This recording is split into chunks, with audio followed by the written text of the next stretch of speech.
ky burr I cili është martuar, ky besimtar, ky I ri, ky bashkëshort, si duhet të sillet ndaj kësaj vajze? Sillu me bashkëshorten tënde, ashtu si don që dikush të sillet nesër me vajzën tënde. Besimtari nuk e tregon fuqinë ndaj një gruaje. Zgjohet burri me fal sabahun, e thirr grua. Zgjohet gruaja me fal sabahun, e thirr burrin. Ta kanë dhënë një pjesë të zemrës. Ki kujdes si sillesh ndaj saj. Innal hamdalillah nahmaduhu ta'ala wa nasta'inuhu wa nastaghfiruh wa na'udhu billahi min shururi anfusina wa min sayyiati a'malina.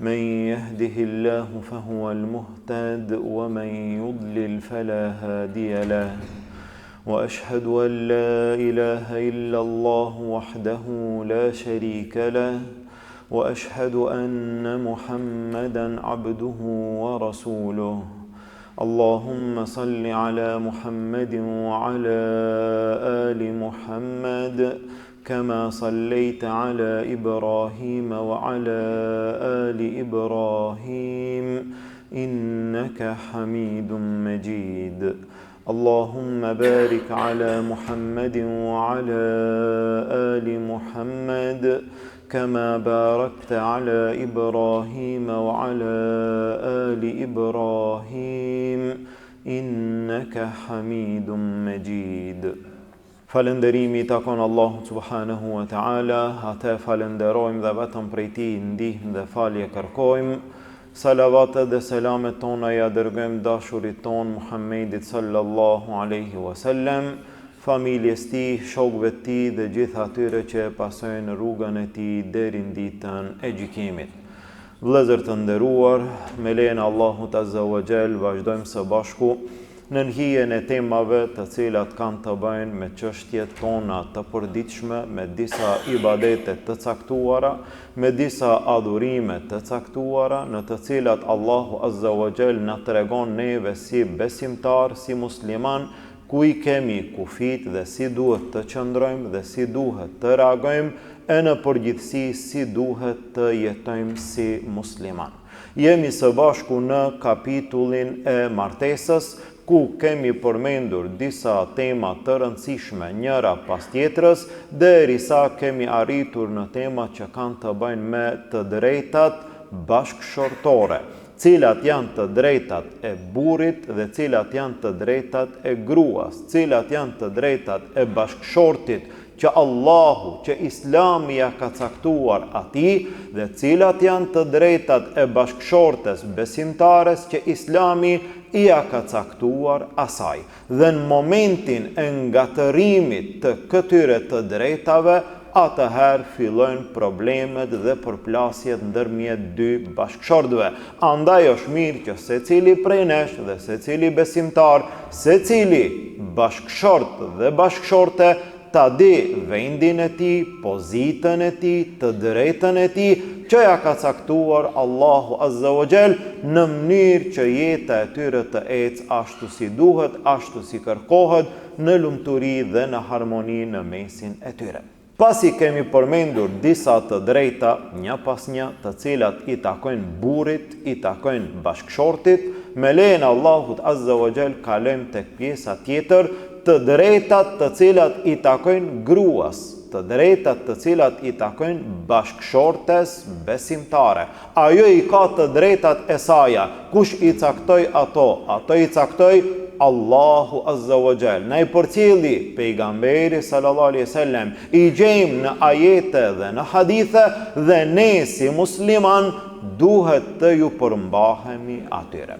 Nga e drejta e grave është hak I atyre, I secilës motër, vajzë besimtare e cila martohet, kalon nga shtëpia e babës në shtëpinë e burrit, burri I cili është martuar me të sillet mirë ndaj saj. Muslimani e ka obligim, e ka emanet, e merr një vajzë për të cilën nuk ka kontribuar asgjë, nuk ka sakrifikuar asgjë, nuk ka bërë në realitet asgjë, e kërkon vajzën e dikujt. Atë vajzë e ka rrit dikush. Për atë vajzë është munduar dikush. Për atë vajzë ka kaluar në të tëra pa gjumë dikush. Për atë vajzë dikush ka kontribuar gjatë gjithë jetës që ajo sot të bëhet në gjendjen më të mirë. Dhe në fund me një kërkesë, baba, nana, familja, vajzën e tyre i adorëzojnë një njeriut i cili prej atij momenti do t'jetë përgjegjësi kryesor. Prej atij momenti burri është më shumë se baba, se nana, se familja.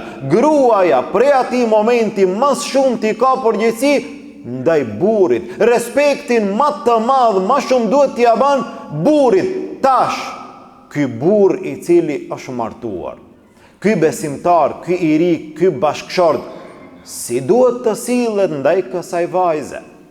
Ndaj kësaj vajze të cilën e merr dhurat, të cilën e merr me gjitha të mirat, të cilën i jep familja pa asnjë lloj kompenzimi. Ai martohet me atë vajzë që e ka kërkuar, u martua. Si duhet të sillet ndaj saj? Disa nga dietarët kanë thonë, sillu me bashkëshorten tënde ashtu si don që dikush të sillet nesër me vajzën tënde. Sillu ti me bashkëshorten tënde ashtu si dëshiron nesër të sillet dikush me vajzën tënde. Se ti e ke marrë një vajzë emanet, mirë po edhe ti ke me dhonë. Si don nesër dikush të sillet me motrën që ti ja jep dikujt për martesë.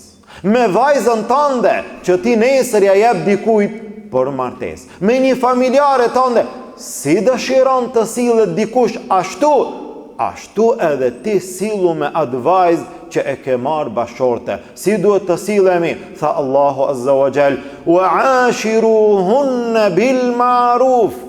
Jetoni me to dhe silluni në mënyrën më të mirë. Pra burri, besimtari, e ka përgjegjësi, e ka emanet që ndaj asaj vajze, ndaj asaj bashkëshorte të sillet mirë.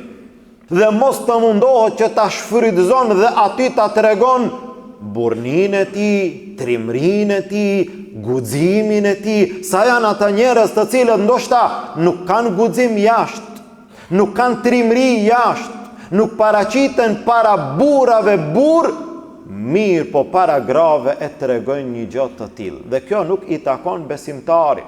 Besimtari nuk e tregon fuqinë ndaj një gruaje, ndaj asaj besimtari sillet mirë, me urtësi, me butësi, me raportin më të mirë që ju takon bashkëshortëve, pa i bë zullum, pa i bë padrejtësi asaj. Është një emanet i madh, besimtari duhet ta ketë parasysh. Një prej hoxhallarëve të kësaj kohe në vendet arabe, në rastin e martesës së vajzës së tij, i drejtohet dhëndrit. Në vendet tona është pak si kur ma e mbyllur dhe ne kemi atë kujdesin ndoshta në disa raste të tepruar. I drejtohet dhëndrit duke thënë, o dhëndër, une në momentin që ta kam dhënë vajzën, mos e llogarit që ta kam dhënë një gjë, një mjet, një gjë e cila shitet edhe blehet, e ka marrë dhe ta dhash, mos e llogarit kështu. Une nuk ta kam dhënë një gjë prej shtëpie e cila shitet edhe blehet, merri mobiljet, nuk është problem. Merre televizorin, nuk është problem. Merre veturën, jo. Ta kam dhënë një pjesë nga zemra, e kam ndajt, e kam coptuar, ta kam dhënë. Kur ta kam dhënë vajzën, nuk është e lehtë, ta kam dhënë një pjesë të zemrës. Ki kujdes si sillesh ndaj saj. Muslimani, besimtari duhet të ketë shumë kujdes si sillet ndaj asaj që e ka emanet. Wa ashiruhunna bil ma'ruf. Sillu në mënyrën më të mirë, sillu në mënyrën më të mirë që i takon besimtarit ndaj besimtares. Dhe gjithashtu pastaj vijojnë obligimet. Kemi obligime, burri, bashkëshorti ka obligime ndaj bashkëshortes së tij. Cilat janë obligimet? Së pari e ka obligim burri, e ka obligim shpenzimin për gjërat elementare. Shpenzimin për gjërat elementare e ka obligim buri.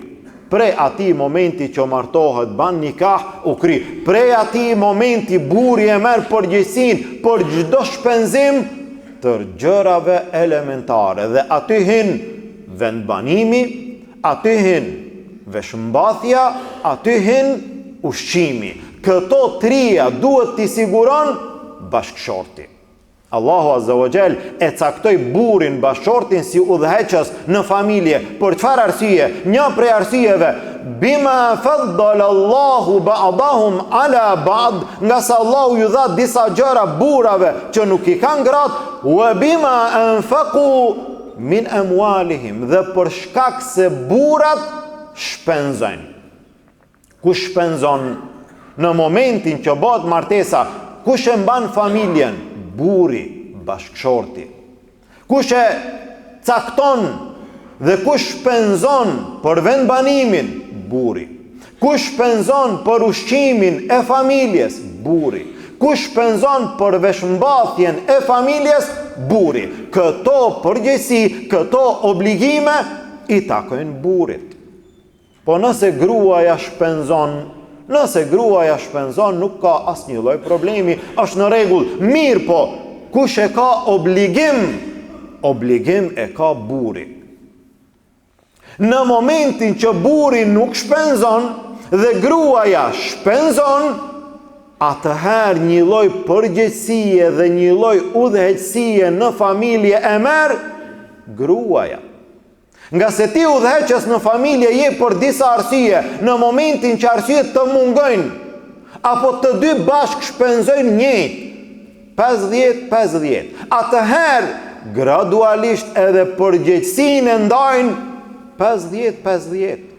Edhe udhëheqësinë e familjes e ndajnë 50-50. Për çfarë arsye?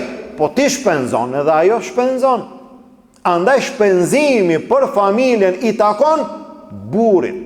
Disa nga dietarët kanë thënë edhe nëse punon gruaja, edhe nëse ka rrogë gruaja, edhe nëse ka pasuri gruaja, ato le t'i mban për vete, janë të asaj. Ti e përgjegjësi, ti mbuloj gjërat që të takojnë ty në familje, ani se ajo e ka pasurinë e vet. Po nëse pranon, atëherë ka mundësi që njeriu të pranon shpenzim prej bashkëshortes dhe përsëri të mbetet udhëheci i familjes, kur vetëm atëherë kur gruaja është në shkallën më të lartë që ka frikë Allahun Azza wa Jall. Edhe shpenzon, edhe nuk don kompenzim nga ai shpenzim të merr nga udhëhecia e burrit. Mirë, po kjo ndodh në raste shumë të ralla, ndërsa përgjegjësia kryesore e shpenzimit i takon burrit. Burri e siguron vendbanimin, burri e siguron shpenzimin për veshmbathje, burri e siguron shpenzimin për ushqimin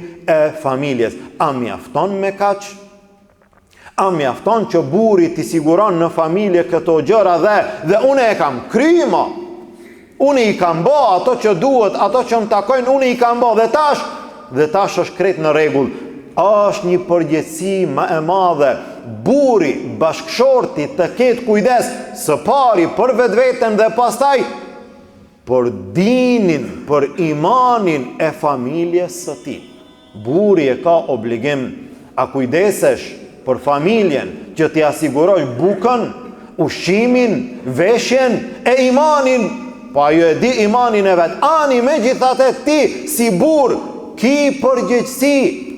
Ti ki përgjegjësi, bashkëshortja gruaja a falet, bashkëshortja gruaja a agjeron, a i ban ibadete, a i respekton urdhrat e Allahut. Ti sikur interesosh për urdhrat e tu, edhe më shumë duhet të interesohesh për urdhrat e Allahut Azza wa Jall. A i merr në përkam kufit e Allahut Azza wa Jall. Si del bashkëshortja prej shtëpie, dhe ku del, dhe ku shkon, dhe kur kthehet, shkon në darsëm, në çfarë darsme, në çdo gjë, besimtari e ka obligim të kujdeset dhe e ka obligim që të pengon çdo gjë e cila e hidhron Allahun Azza wa Jall, dhe njëkohësisht të ndihmohen me njëri tjetrin në ibadete në rrugën e Allahut Azza wa Jall. Pejgamberi sallallahu alaihi wasallam tha, Allahu e mëshiroft, atë burr i cili ngritet që të falet natën, e thirr edhe bashkëshorten. Nëse ajo nuk zgjohet,